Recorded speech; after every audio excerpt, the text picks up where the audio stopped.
Hello there YouTube. I'm doing a quick instructional video on how to do the critical acclaim solos because I kind of have a project due in digital video, so I figured why not get this solo out the way for you. So here you go.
Okay, so the very first solo takes place on the 14th fret.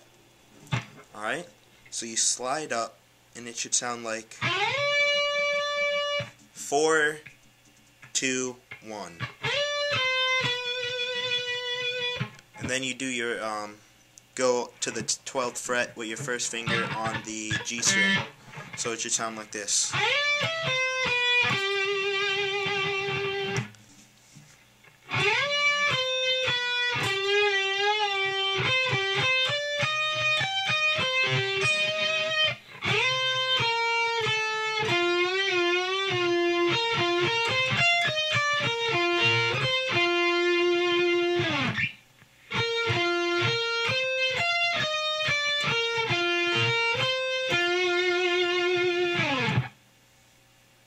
And then, from the next part, what Sin actually does is he bends it. He bends the string, so it's like...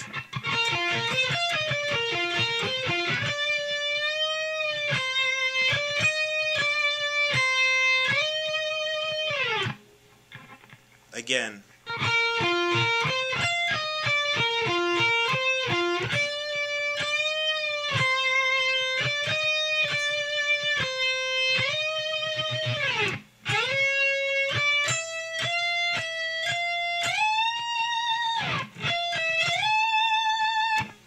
Alright, so that last part, you want to slide up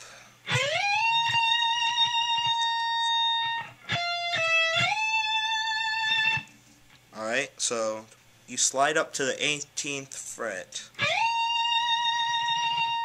and then you go 13, 12 and then up to the 17th, and then that's the first solo.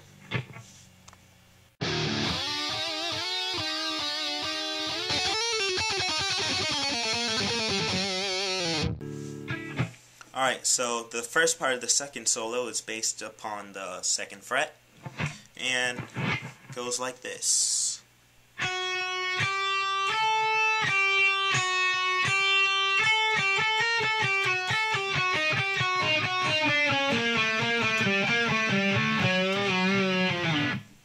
So if you noticed, after I got done playing this part,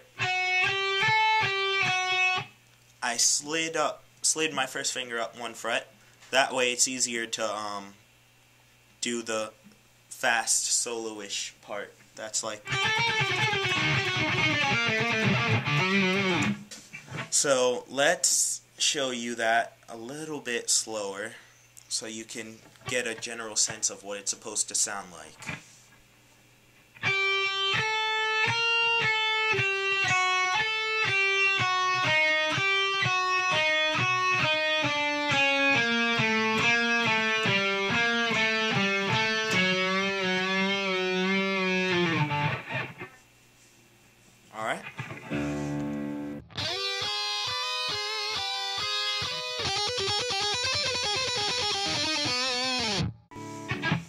Alright, so for the second part of the second solo, it's based on the 8th fret of the B string.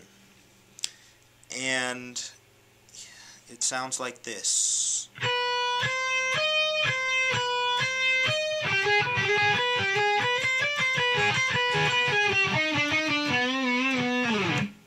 Alright, so that first part repeats a couple of times. It's triplets, and he does it 3 times before he goes on to the next part.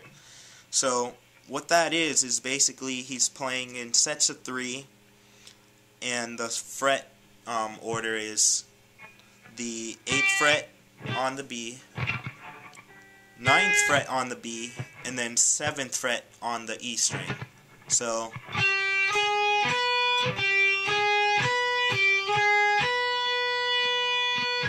then he goes on like this.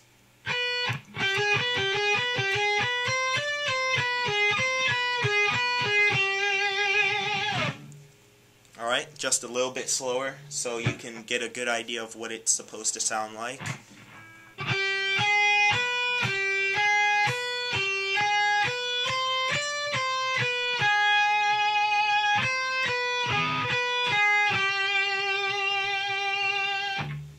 And then he just ends it with this.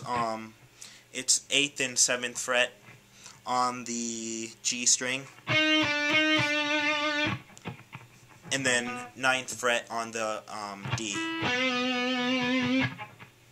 So all together, let's go nice and slow.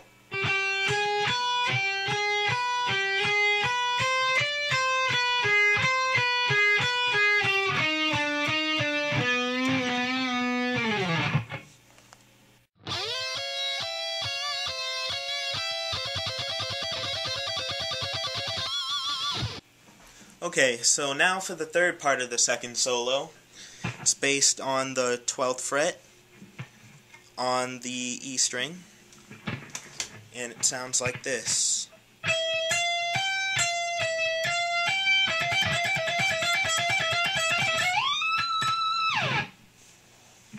So for this one, it's pretty easy. The only hard part's like getting the rhythm. Just remember, like, all the rhythm parts of the solo are basically in sets of 3. So it's he never plays like just fast. It's never random. It's always like some sort of pattern to it. So just practice that. Just practice in your mind. Think of, like, number the notes. So 1, 2, 3. And he does that a couple of times.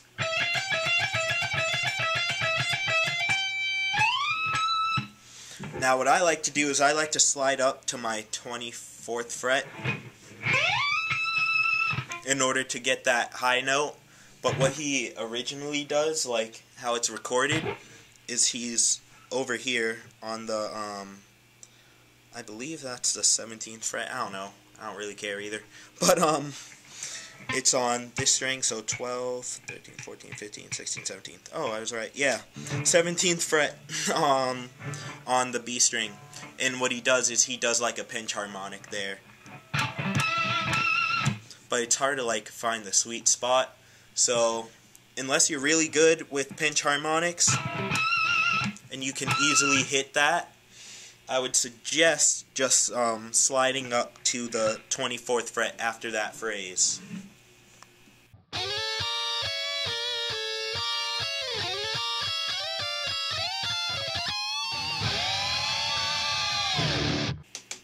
Okay, so now for the last part of the second solo. I'm just gonna show you the high part. It should sound like this.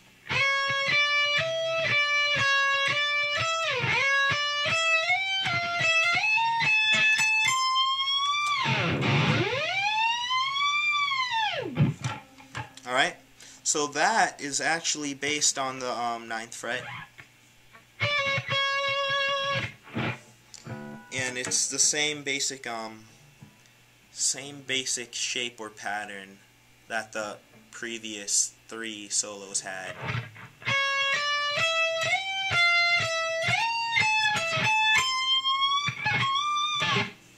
Alright, so just a little bit slower.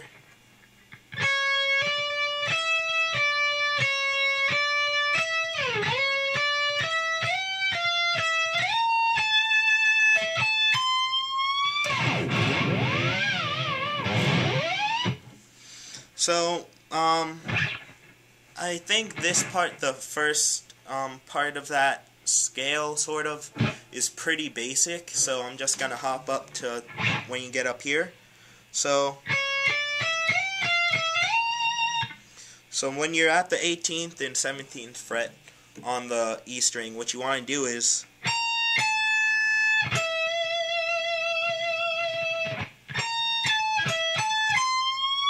so it's 18th, 17th, and then you also want to hit the 17th on the B string.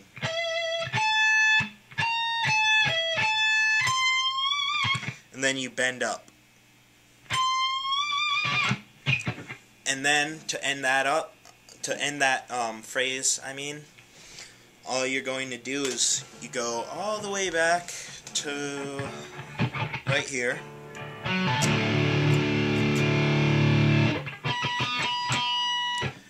And you can only do this if you have a trem system. Sinister Gates uses a Floyd Rose, so it's pretty easy. So what you want to do is you want to hit right behind the 4th fret, or right on the 4th fret, and you want to hit both of those strings, the B string and the G string. So.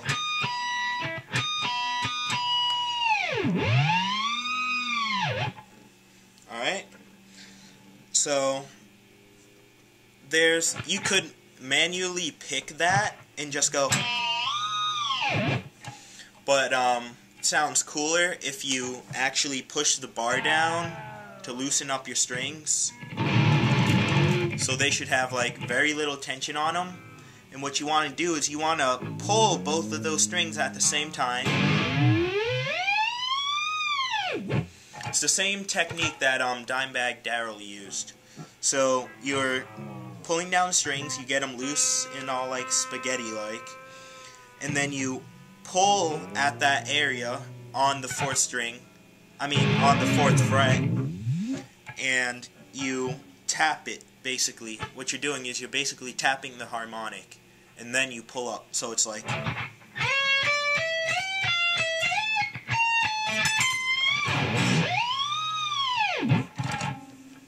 And there you go.